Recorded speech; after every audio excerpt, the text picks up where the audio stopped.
99% of people are not willing to do what it takes to make their dreams come true. The Marines have a saying, everybody wants to go to heaven, but nobody wants to die.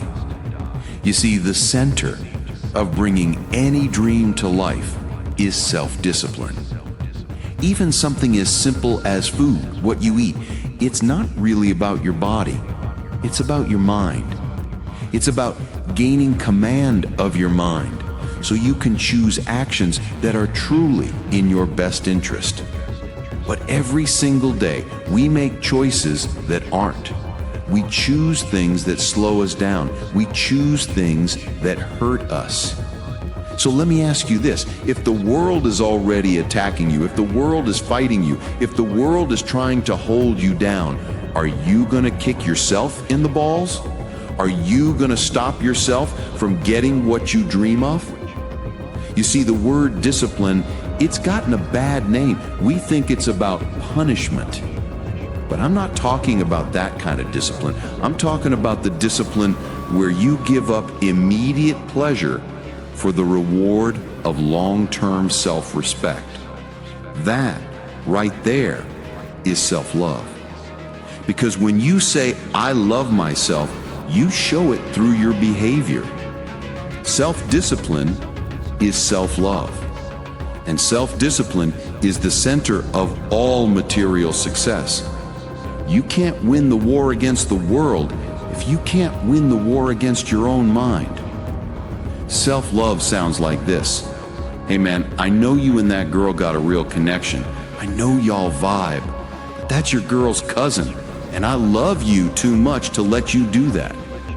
Or, hey, I know you really want that pizza. It's gonna taste amazing, but I can't let you eat that, man, because you'll feel like crap after. And I love you too much to let you hurt yourself. Or maybe, hey look, I know you've got a test Monday and your friends want to go out Saturday night, but if you fail that test, you're not going to feel good about yourself. I love you too much to let you go out tonight. That's self-love. That's self-discipline. If you want to be happy, you must love yourself, and that means disciplining your behavior. The road to real happiness runs straight through discipline. Now, we tend to base our self-esteem on what other people think of us, but that's not self-esteem. That's other esteem. True self-esteem is how you feel about you. It's dangerous to let others decide how you feel about you. That's like looking into a broken mirror. You look into that shattered reflection, trying to adjust your face to look good in a mirror that's already broken. Other people's opinions are a terrible way to measure your own worth. It doesn't matter whose fault it is that something is broken. If it's your responsibility to fix it, then it's on you.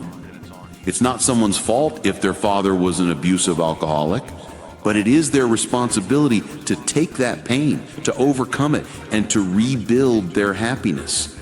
It's not your fault if your partner cheated and destroyed your marriage, but it is your responsibility to take that pain, to overcome it, and to rebuild your happiness. Fault and responsibility don't always go together. And yeah, it sucks. When something's someone else's fault, we want them punished. We want them to pay. We want them to fix it. But life doesn't work that way, especially when it's your heart, your life, your happiness. They are your responsibility and your responsibility alone. As long as you're pointing fingers, you're stuck in victim mode. And when you're in victim mode, you're trapped in suffering. The road to power is taking responsibility. You can make someone smile, you can make someone laugh, you can make them feel good. But whether they're happy or not, that's completely out of your control. The prerequisite for spending time with anyone is that they feed your flame. They inspire you, they lift you. Look at your last 5 text messages. Are those people feeding your fire or putting it out? Put your phone down. Look around. The people closest to you, are they throwing logs on your fire or pissing on it? I want my life, my work, my family to mean something. Because if you're not making someone else's life better, you're wasting your time. Now let's talk about talent versus skill. This is one of the most misunderstood concepts out there. Talent you have naturally. Skill is only developed by hours and hours and hours of beating on your craft. You don't say, I'm going to build the biggest, baddest wall ever. No. You say, I'm going to lay this one brick as perfectly as a brick can be laid. And you do that every day, brick by brick. And soon, you have a wall.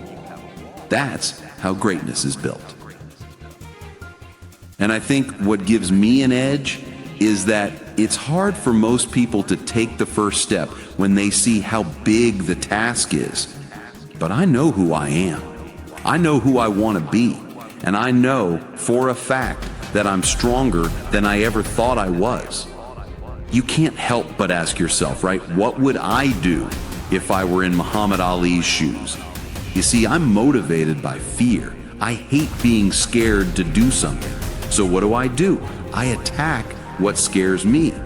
Think about it. Why are you scared in your bed the night before? Why ruin your day over fear? You're not even at the plane yet. You don't have to jump. Fear of what? And then, in that one moment when you finally step out, that place that should have terrified you becomes the most blissful experience of your life.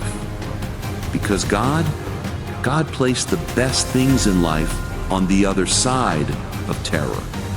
That is where your power begins. That's where your greatness lives. And that's where you become unstoppable.